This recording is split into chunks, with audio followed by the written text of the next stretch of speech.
Gálatas, capítulo 2, do versos 19 ao versos de número 21. Vamos ler todos juntos? Palavras do Senhor aos nossos corações nesta noite. Leitura em conjunto, todos. Porque eu, mediante a própria lei, morri para a lei, a fim de viver para Deus. Estou crucificado com Cristo. Logo, já não sou eu quem vive, mas Cristo vive em mim. E esse viver que agora tenho na carne, vivo pela fé no Filho de Deus, que me amou e a si mesmo se entregou por mim. Não anulo a graça de Deus, pois se a justiça é mediante a lei, segue-se que morreu Cristo em vão. Que o Senhor assim nos abençoe e edifique a sua igreja poderosamente com a sua palavra. Era o primeiro século, 50 dias após a Páscoa, durante a festa de Pentecostes, quando o Espírito Santo desce e enche a igreja e os apóstolos de poder e autoridade para pregarem o Evangelho de Cristo. O texto de Atos, no capítulo 2, nos informa sobre acontecimentos extraordinários naquela ocasião, e que a partir de então, milhares e milhares de pessoas são alcançadas, convertidas, regeneradas pelo Evangelho da Graça e passam a viver para uma nova vida. Ainda em Atos, no capítulo 2, no final desse capítulo, temos a narrativa de que e acrescentava-lhes o Senhor dia a dia os que iam sendo salvos. É assim que nasce a igreja de Cristo. Essa nova vida significava que cada convertido havia assumido uma nova identidade em Cristo.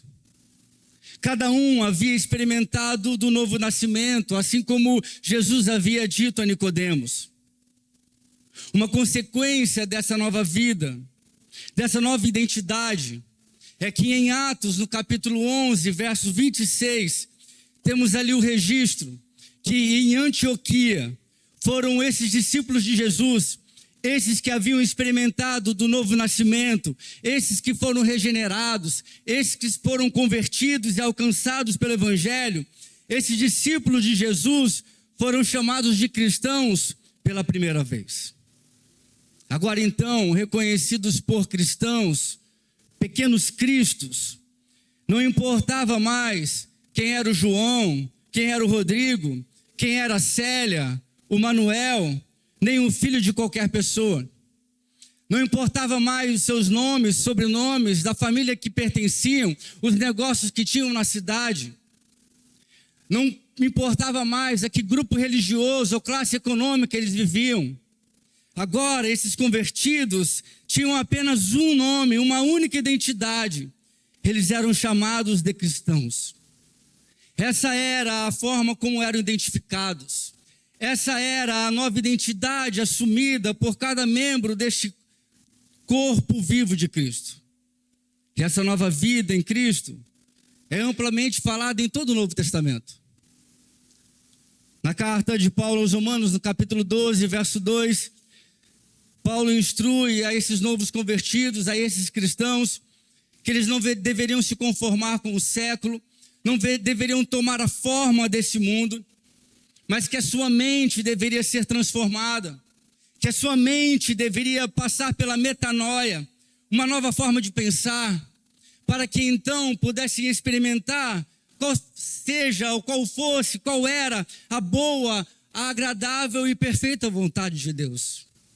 Aos Coríntios, Paulo deixa o registro na sua segunda carta, no capítulo 5, verso 17, dizendo, olha, e assim, se alguém está em Cristo, ou seja, se alguém assumiu uma nova vida, uma nova identidade, esta é uma nova criatura, é uma nova criação, as coisas antigas já passaram, e eis que se fizeram novas.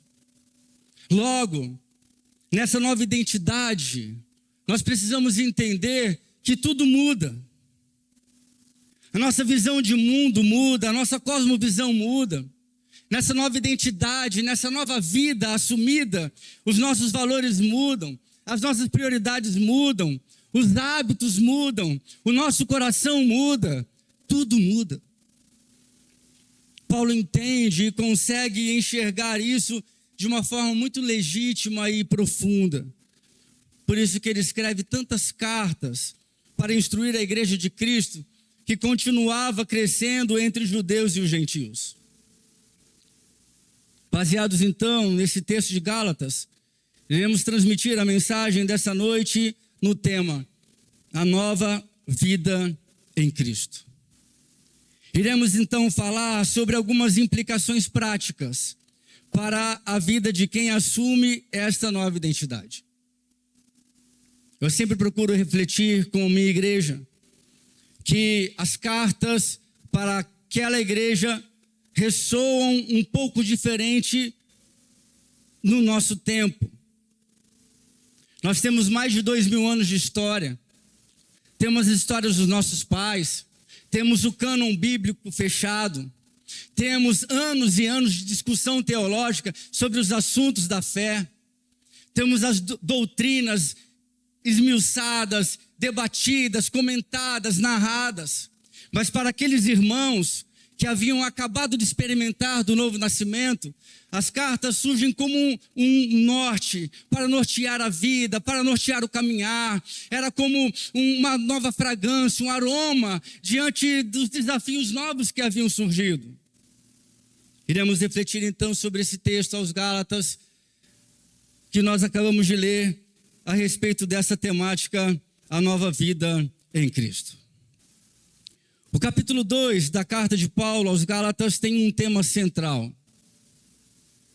Paulo está contando aos irmãos da Galácia sobre sua viagem a Jerusalém, a fim de tratar a problemática da circuncisão. Este tema é repetidamente tratado por Paulo em suas cartas, justamente porque alguns judeus queriam impor a circuncisão aos gentios que haviam assumido essa nova vida, que haviam assumido essa nova identidade. Para esses judeus, a circuncisão era indispensável para um gentio tornar-se um perfeito prosélito judeu e assim tornar-se um cristão.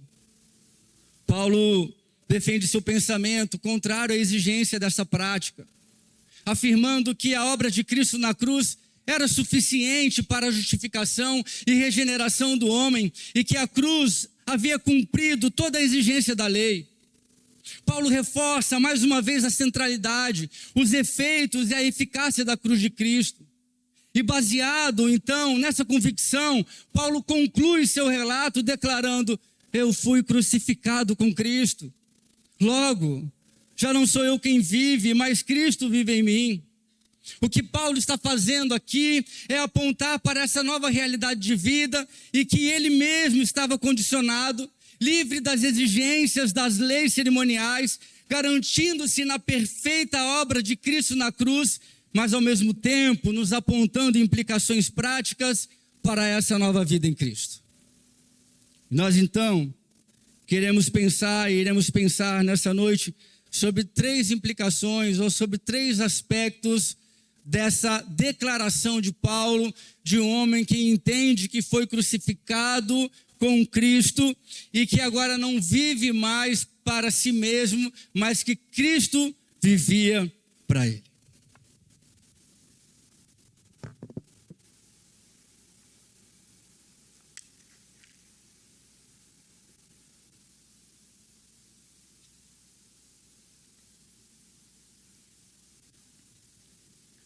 Primeiro aspecto e a primeira implicação a respeito dessa afirmação de Paulo é que a cruz de Cristo é o único instrumento para essa nova vida. A cruz de Cristo é um único instrumento para esta nova vida. Todo aquele que nasce de novo, que experimenta, que tem a experiência do novo nascimento, que é regenerado, só pode e só faz porque a cruz de Cristo se tornou o grande instrumento e único para essa nova vida e para que assumamos essa nova identidade. É por isso que Paulo diz, olha, eu fui crucificado com Cristo. A cruz tem a centralidade da nossa fé. A cruz de Cristo é o único instrumento que nos conduz a essa nova identidade assumida. Não existe nenhum outro e qualquer instrumento para nos conduzir a uma nova identidade. Somente a cruz de Cristo, os efeitos dessa crucificação aplicada em nós, nos conduz a uma nova vida e nos apresenta uma nova realidade. É por isso que o próprio Cristo disse aos seus discípulos, olha, eu sou o caminho, a verdade e a vida. Ninguém vem ao Pai senão por mim. Não existe um outro caminho para uma nova vida. Não existe um outro caminho para assumirmos uma nova identidade. Não existe um outro caminho para sermos alcançados por essa grande experiência de regeneração, a não ser pela cruz de Cristo. A cruz de Cristo é o único meio pelo qual encontramos salvação e que aplica em nós essa graça e que nos redime do pecado e nos conduz a uma vida abundante, vitoriosa e eterna. Não existem obras capazes de gerar em nós essa transformação. Não existem religiões capazes de aplicar em nós essa realidade do novo nascimento. Não existem outras mediações, rezas, mandingas ou ritos com poderes de nos reconciliar com o Deus Todo-Poderoso. Somente a cruz de Cristo nos transforma, nos faz nascer de novo e nos reconcilia com Deus. A cruz de Cristo é o único instrumento para nos fazer uma nova criatura. Certa vez eu estava olhando um homem, uma história que ficou conhecida.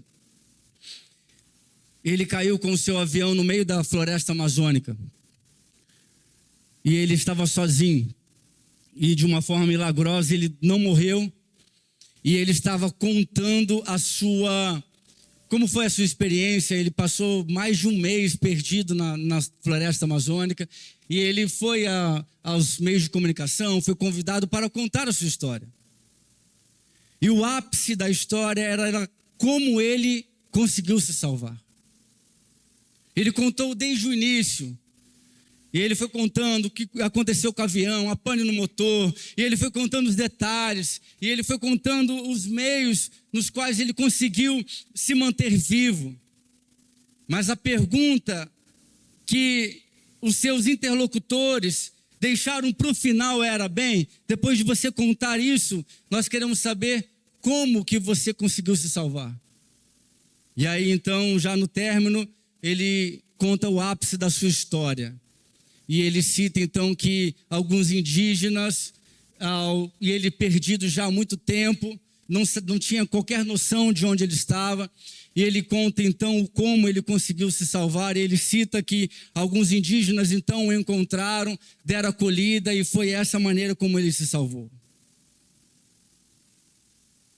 Não existe qualquer maneira de nós nos salvarmos se não for a salvação por meio da ação poderosa do Espírito Santo em nossa vida e pela ação virtuosa da cruz de Cristo na vida de cada um de nós. As pessoas andam perdidas. Elas procuram salvação. Elas procuram tentar se achar. Elas procuram de alguma forma tentar encontrar o porquê do vazio. Às vezes conseguem sucesso em tudo na vida. Aparentemente não lhes falta nada, mas elas percebem que dentro de si falta tudo. Procuram nas religiões, procuram nas rezas, procuram nas obras, procuram de todas as formas uma maneira de ter uma vida transformada, de serem alcançados, serem regenerados, encontrarem o caminho da salvação. Mas Paulo, na sua declaração, diz: eu fui crucificado com Cristo. E essa afirmação de Paulo nos traz esse grande aviso, que o único meio pelo qual o único instrumento pelo qual encontramos salvação, encontramos uma nova vida, é por meio da cruz de Cristo Jesus. Não há outro instrumento. Em Gálatas, no capítulo 6, verso 14, Paulo, lá no final, ele diz o seguinte: longe esteja de mim gloriar-me, senão na cruz do nosso Senhor Jesus Cristo. Talvez você esteja tentando encontrar uma nova vida. Talvez você esteja em busca de algo que possa te satisfazer. Talvez você esteja tentando se encontrar um caminho, encontrar um meio, se sentindo perdido, buscando salvação. É olhar para a cruz de Cristo e compreender que a obra de Cristo na cruz do Calvário é aquela que pode aplicar na sua vida a salvação para que você tenha a vida eterna. Em segundo lugar, esse texto nos traz uma segunda implicação. Paulo nos ensina nesse texto que nesta nova vida, nosso eu precisa ser mortificado.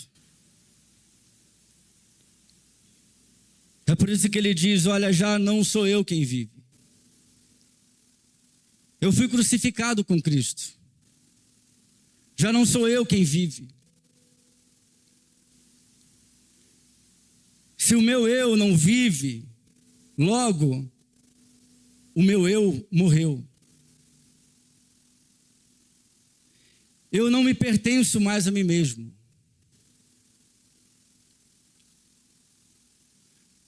Estar crucificado com Cristo tem essa implicação. Porque se o meu eu não vive, logo o meu eu morreu. E eu não me pertenço mais a mim mesmo. A crucificação de Cristo e a minha união com Ele não apenas me redimiu e me transformou em um novo ser e me deu uma nova vida, mas a crucificação me comprou para si mesmo, para que agora eu não viva mais para mim,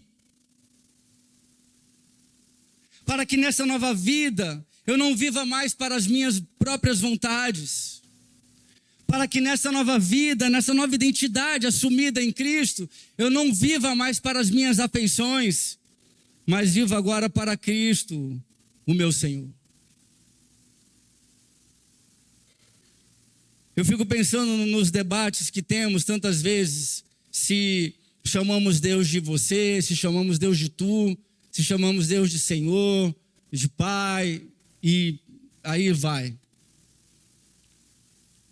O fato é que lá em Isaías, o profeta falou o seguinte: olha, vocês me honram com os lábios, mas o coração de vocês está longe de mim. Logo, não é o que vaza da boca que Deus está interessado, mas o que de fato tem dentro do nosso coração.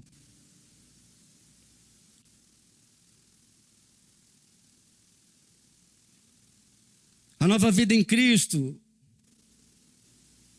mortifica o nosso eu, e então Cristo deve ser o Senhor da nossa vida, de fato. Somente Cristo poderia realizar essa obra de restauração do homem pela cruz. Mas aquele que se une a Deus pela mediação de Cristo, precisa morrer para si mesmo. É por isso que Jesus disse: olha, se alguém quiser vir após mim, negue-se a si mesmo, tome a sua cruz e siga-me. Negar a si mesmo é mortificar o meu eu. Arthur W. Pink certa vez disse: a vida cristã começa com um ato de autorrenúncia e é continuada pela automortificação. Billy Graham certa vez falou: olha, a salvação de fato não te custará um centavo, mas a nova vida em Cristo te custará a vida inteira. Morrer para as nossas vontades é algo extremamente difícil. Até porque o ego não morre. Mas você e eu precisamos conviver com ele todos os dias. Tim Keller fala em seu livro Ego Transformado, e ele declara que o ego vive chamando a atenção para si mesmo. E isso Todos os dias. Todos os dias o meu eu querendo viver para si mesmo. Todos os dias o meu eu querendo atender às minhas afeições, às minhas próprias vontades. Todo dia o meu eu querendo fazer o que somente eu quero. Fomos crucificados com Cristo, mas não queremos assumir essa nova identidade de pessoas que não vivem mais para si mesmos. Essa declaração de Paulo é espantosa, irmãos. O grande apóstolo dos gentios, nesse texto aqui, ele faz menção ao que muitos acreditam que seja a narrativa de Atos capítulo 11. E lá estava acontecendo uma grande festa na igreja de Antioquia. E ali a segregação estava sendo praticada. Sim, na própria reunião da igreja. Os judeus comiam exclusivamente com judeus, deixando os gentios crentes sem nenhuma outra alternativa senão comer com outros gentios. Até Pedro, que antes comera livremente com os crentes gentios, permitira que o constrangesse ao ponto de se afastar deles. Ele agora era visto sentado na companhia dos judeus. Barnabé fez o mesmo. E o mesmo aconteceu com referência a todos os demais judeus. Como se a cruz de Cristo não fosse de nenhum proveito para renovar o muro que até então havia separado os judeus e os gentios. E é por isso que Paulo faz essa declaração poderosa: eu fui crucificado com Cristo. Minha identidade antiga morreu. Já não sou eu quem vivo. E nessa nova realidade, nesse novo ser feito em Cristo, não existem mais judeus ou gentios, já não existe mais o meu eu, nem existe mais o meu, mas somos todos de Cristo. Paulo aponta para o significado que o Cristo crucificado assumira na sua própria vida. Logo, a cruz de Cristo nos aponta para uma nova forma de viver, nos aponta para uma nova forma de nos relacionar, nos aponta para algo prático na vida. Paulo nos ensina a abandonar o nosso eu e mortificar o nosso ego. Já não sou eu quem vivo. Significa abandonar nossas próprias vontades e vaidades. Deixar de viver centrados em nós mesmos. Deixar nosso status quo. Nos humilhar aos pés de Cristo e declarar: importa que Ele cresça e que eu diminua. Vivemos em tempos da filosofia do hedonismo, que são as pessoas que vivem em busca do seu próprio prazer. Encontramos essa satisfação, esse autoaprazimento no entretenimento, no luxo, nas vaidades e em tantas coisas que aparentemente o mundo tenta ludibriar os olhos daquele que se encontra com Cristo e tem uma nova vida. É quando o crente, por falta de vigilância, começa a olhar para fora e começa a se agradar, começa a achar belo o mundo, começa a achar beleza nas coisas distantes da casa do Pai. E a partir disso vivemos nesse contexto de tanto egoísmo, de falta de empatia, de amor, de frieza. Vivemos num tempo de tanto eu para eu mesmo. São as nossas vontades, as nossas afeições, os nossos desejos. É o antropocentrismo exacerbado, às vezes até mesmo nos púlpitos. O homem sempre no centro de tudo. Nós precisamos entender que essa perspectiva de vida não condiz com a nossa identidade. Viver para o eu não condiz com a minha nova identidade. Não condiz para com quem eu sou em Cristo, para a nova vida que tenho em Cristo Jesus. Thomas Manton, um puritano, certa vez disse que o ego do homem é um feixe de ídolos. E vamos criando ídolos dentro do nosso coração. E muitas das vezes os ídolos que temos somos nós mesmos. Já não sou eu quem vive.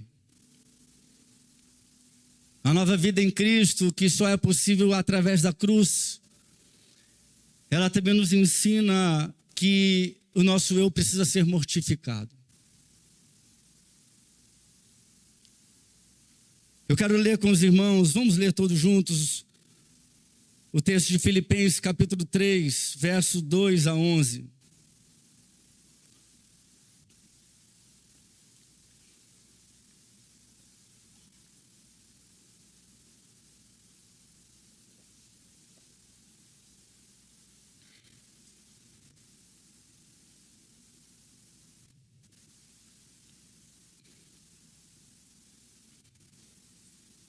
Filipenses capítulo 3, dos versos 2 ao 11.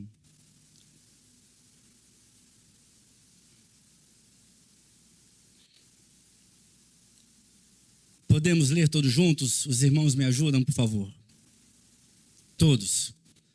Acautelai-vos dos cães, acautelai-vos dos maus obreiros, acautelai-vos da falsa circuncisão, porque nós é que somos a circuncisão, nós que adoramos a Deus no Espírito e nos gloriamos em Cristo Jesus e não confiamos na carne.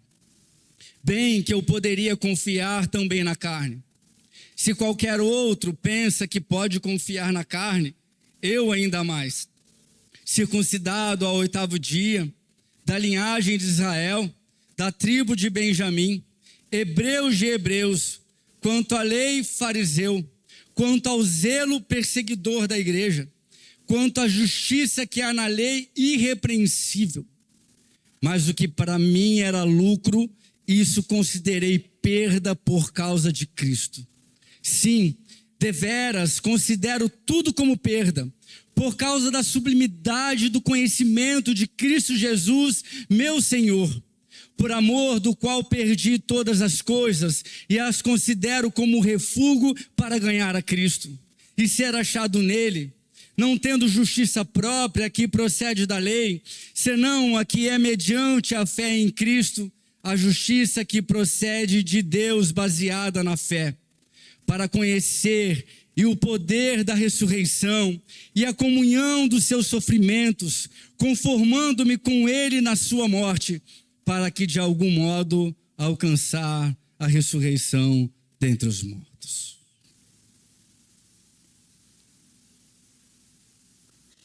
Somente alguém que conhece a sublimidade da cruz de Cristo, do seu amor, é capaz de compreender que o que às vezes entendemos como perda não passa de esterco, como ele diz numa outra tradução. Eu acho interessante que Paulo, nesse texto, ele rasga o seu currículo. Porque ele diz aqui no verso de número 4, ele fala assim, olha, bem que eu poderia confiar também na carne. Se qualquer outro pensa que pode confiar na carne, eu ainda mais, 2 pontos.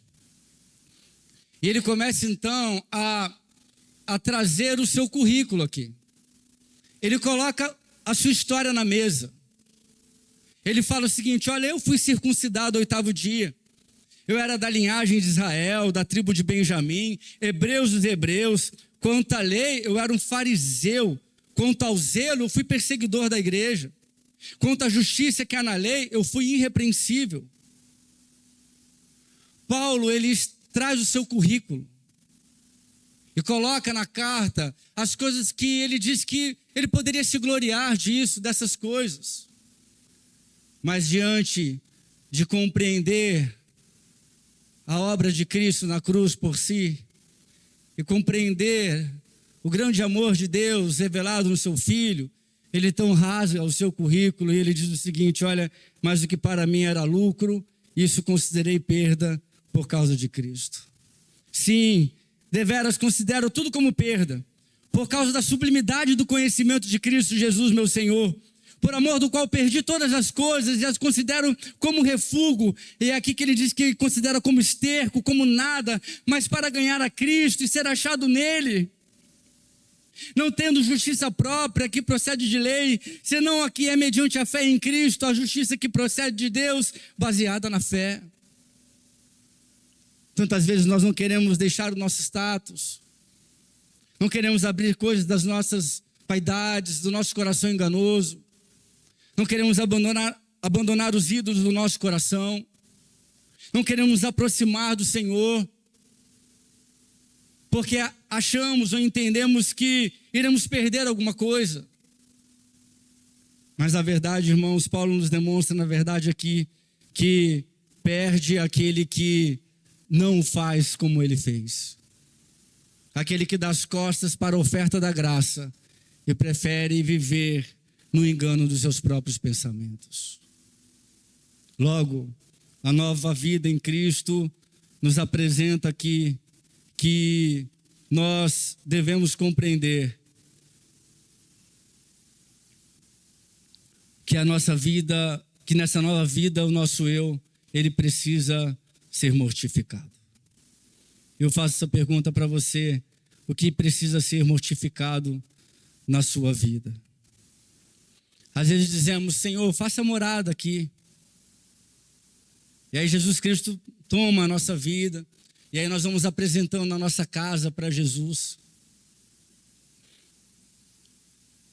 E aí mostramos: olha, Senhor, aqui, olha, esse aqui é o meu quarto, olha, quarto bonito, fiz uma reforma, tá bonito, ó, troquei aqui as roupas de cama, eu sabia que o Senhor vinha, e aí preparamos o quarto, preparamos a sala, mas existem determinadas áreas da nossa vida, que é aquele quarto que a gente tranca para ninguém entrar, e nesse ali é onde o Senhor verdadeiramente quer fazer a transformação que precisa ser necessária na nossa vida. Mas nosso eu tantas vezes não quer morrer para que Cristo possa viver de forma abundante em nosso ser. A nossa vida em Cristo nos ensina que é preciso passar pela parte do não vivo eu. Estar crucificado em Cristo naturalmente irá nos levar a essa condição e essa implicação. Se o meu eu, se o meu ego governa a minha vida, é necessário então nos perguntar se de fato fui transformado em um novo ser. Em terceiro e último lugar, nessa nova vida, recebemos bênçãos especiais em Cristo. Amém? Glória a Deus! Nessa nova vida, recebemos bênçãos especiais em Cristo. Estou crucificado com Cristo, disse Paulo. Agora não vivo mais eu, ou seja, é necessário que o meu eu morra.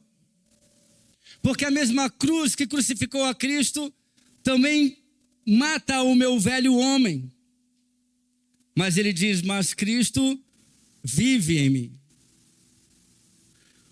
Paulo entende que essa nova vida em Cristo, que mortifica o meu eu, também apresenta uma contrapartida. Por isso ele diz: mas Cristo vive em mim. Eu acho essa conjunção adversativa mas algo extraordinário nesse texto. Porque Paulo nos apresenta que ao deixarmos o nosso eu, quando deixamos de viver centrados em nós mesmos, quando deixamos de ser o Senhor de nós, este lugar não fica oco ou desgovernado. Cristo assume a totalidade da vida. Há uma contrapartida. Vamos dar um exemplo aqui de um militar que talvez aqui todos vão conseguir compreender.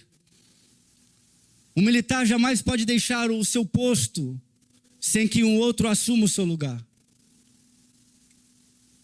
Ele pode passar ali 2 horas, 4 horas, 6 horas, pode passar o tempo do seu turno, mas se o outro não for assumir o seu lugar, ele ali precisa ficar. O posto de serviço é um lugar que não pode ser abandonado e nem pode ficar vazio. Logo, o mas de Paulo significa que o governo da nossa vida também não fica desgovernado. O governo da nossa vida não fica vazio quando nós deixamos de querer ser o centro do nosso eu. Quando eu deixo de governar o meu eu, então o meu eu não ficará sem governo. Cristo assume o governo total da nossa vida. É isso que Paulo está dizendo. Olha, eu estou crucificado com Cristo. A cruz de Cristo é o bisturi de Deus. A cruz de Cristo é o que nos forma a imagem do seu Filho. A cruz de Cristo é quem forma e nos torna uma nova vida e nos concede uma nova identidade. Essa cruz de Cristo nos aponta para uma grande implicação. O meu eu precisa morrer, as minhas vaidades precisam morrer, as minhas próprias afeições precisam morrer. Mas precisamos compreender que quando eu deixo o meu eu, Cristo assume as nossas vidas. Louvado seja o nome do Senhor por isso.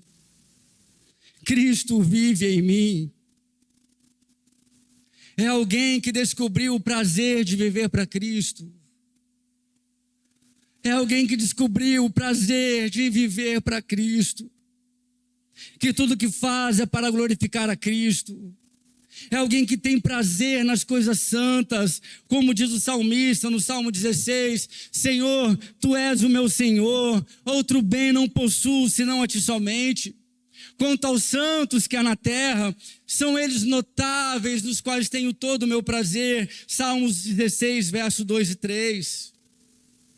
Quem descobre isso, deixando de ser o centro do seu eu, o governador do seu eu, para que Cristo verdadeiramente assuma a centralidade da vida, e então aplique em nós as bênçãos que somente Ele pode aplicar, pode dizer, como o salmista no Salmo 84, o pardal encontrou casa e a andorinha ninho para si. Eu, Senhor, os teus altares, Rei meu e Deus meu. É uma confissão de fé, é uma declaração de uma vida totalmente entregue para Cristo Jesus.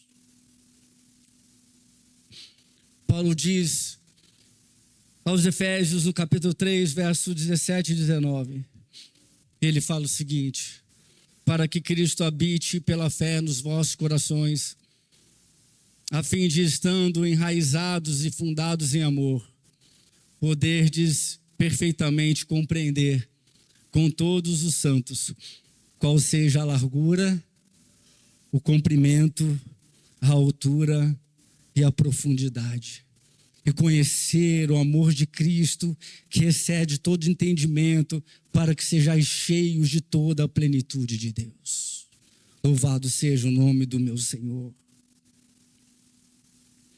Nessa nova vida, nós recebemos bênçãos especiais em Cristo. Nós vivemos uma sociedade que está completamente equivocada sobre o que é bênção. Nós vivemos uma sociedade onde os valores estão completamente equivocados, precisam ser redirecionados. Infelizmente, até mesmo as igrejas estão entendendo que a bênção está diretamente ligado a ganhos nessa terra, a crescimento nessa terra, a encher os cofres de bens. Não tem nada a ver com isso. É quando nós matamos o nosso eu, que Cristo verdadeiramente assume a totalidade do nosso ser, invade o nosso coração, nos revela do seu grande amor e nos faz experimentar das bênçãos especiais que Ele pode aplicar por meio da sua graça em nossos corações.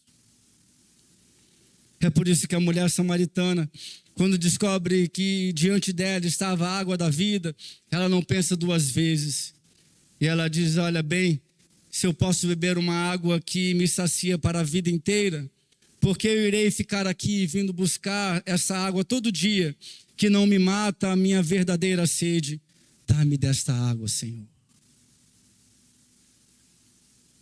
O mundo está todo dia buscando a água para matar a sua sede. O mundo todo dia está buscando matar a sua sede, mas está bebendo na fonte errada. Estão compreendendo bênçãos de uma forma equivocada. As bênçãos de Deus são derramadas sobre nós, primeiramente pela perspectiva espiritual. Bênçãos que somente Ele pode dar a cada um de nós. Certa vez, Jesus com seus discípulos, e o texto nos evangelhos diz que Jesus foi duro com a sua pregação. E o relato bíblico nos informa que os discípulos então ficaram escandalizados com a dura pregação de Jesus. E eles começaram a abandonar a Cristo. E um por um foi deixando, eles foram deixando de seguir. Era uma multidão seguindo a Jesus. E Jesus, ao ver aquilo, as multidões deixando de segui-lo, ele vira para os seus apóstolos e fala: E vocês? Vão com eles também? Vocês querem seguir esse povo? As minhas palavras também são duras demais para vocês? E Pedro, então, olhando para Jesus, responde: Senhor, para onde iremos, Senhor? Porque só Tu tens as palavras de vida eterna, Senhor. Só Tu, Senhor, tem as palavras de vida eterna. Para onde nós iremos, Deus? Nós deixamos tudo quando o Senhor nos chamou. Os barcos foram vendidos. Os barcos estão lá. Mas agora nós estamos contigo, compreendemos que Tu és o Cristo. Não temos para onde ir, Senhor. Não há outra opção, não há outro caminho. Qualquer outro caminho é atalho, é engano. Mas, Senhor, só Tu tens as palavras de vida eterna. É um homem que descobriu que a ele foi concedido o privilégio de ter os olhos desvendados para descobrir que estava diante dele ali a grande oportunidade, a única vida e o único caminho que ele poderia seguir e viver. Concluindo, a minha identidade em Cristo traz implicações práticas para a minha vida. Nós jamais podemos perder o referencial de quem nós somos em Cristo. E que o assumir dessa nova identidade traz implicações práticas para as nossas vidas. José não negociou sua identidade. Não cedeu às tentações em seu tempo. Pelo contrário, ele se posicionou com firmeza aos valores como o escolhido de Deus.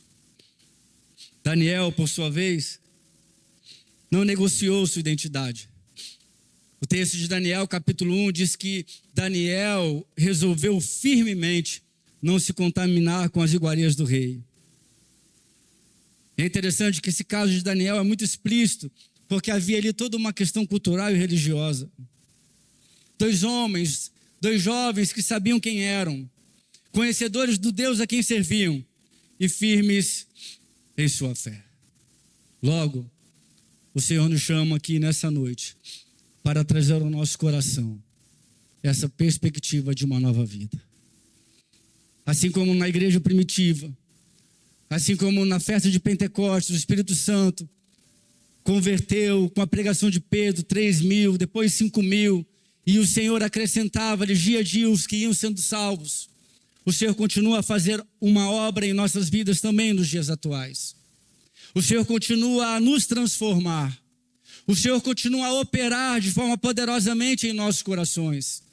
E nessa noite nos chama aqui para nos trazer a memória de que a cruz do nosso Senhor e Salvador Jesus Cristo é o único instrumento para nos conduzir a uma vida nova e transformada.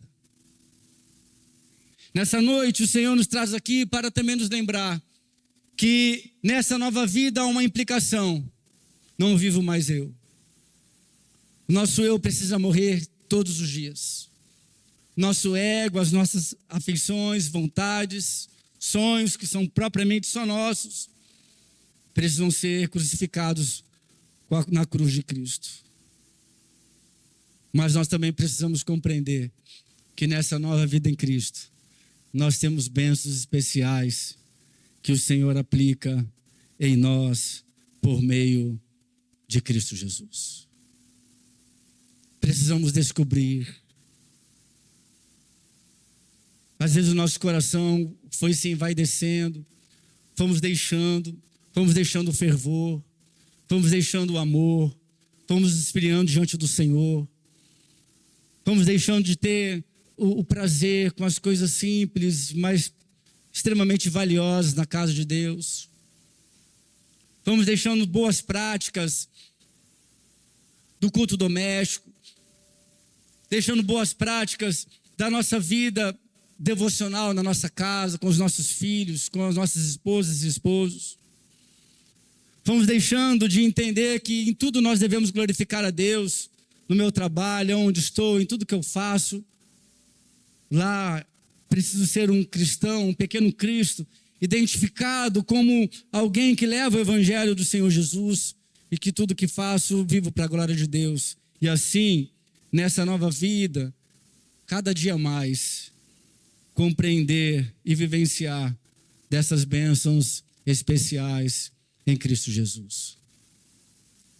E por isso que o Senhor nos chamou aqui nessa noite, para nos trazer a sua palavra, de maneira que possamos retornar para as nossas casas, reassumindo mais uma vez um compromisso com Deus e dizendo ao Senhor: Senhor, me ajuda, Senhor.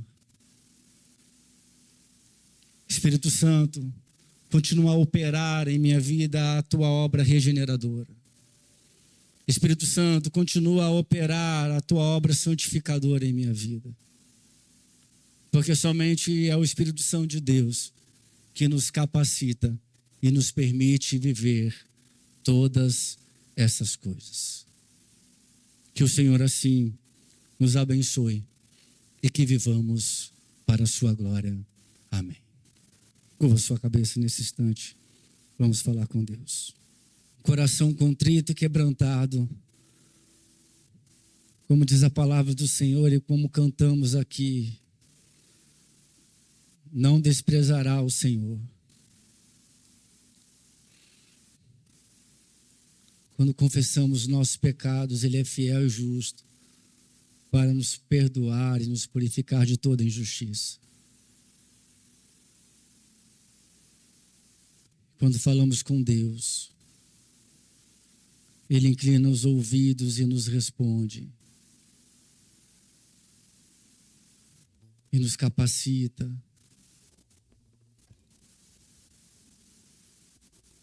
para experimentarmos o que Paulo experimentou, para desfrutarmos das delícias. Somente alguém que foi transformado por Cristo pode experimentar.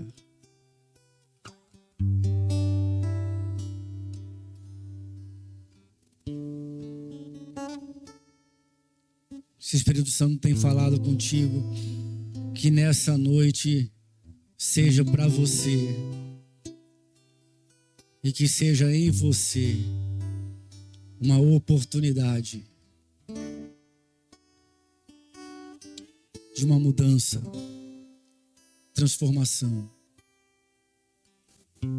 para que com o coração aberto possamos dizer ao nosso Deus: Senhor, estou crucificado com Cristo, logo já não vivo eu, mas Cristo vive em mim. Pai, nós estamos diante do Senhor nesse lugar. A tua igreja, teu povo, santo, eleito, amado do Senhor. Rogamos ao Senhor Deus, que a tua misericórdia nos acompanhe, ó Deus. Que a tua graça seja abundante sobre nós. E que teu Espírito Santo continue a gerar em nossa vida frutos que glorifiquem o nome do Senhor. Obrigado, Deus, por tua palavra nessa noite, ministrada com graça aos nossos corações. É em nome do Senhor Jesus que oramos. Amém.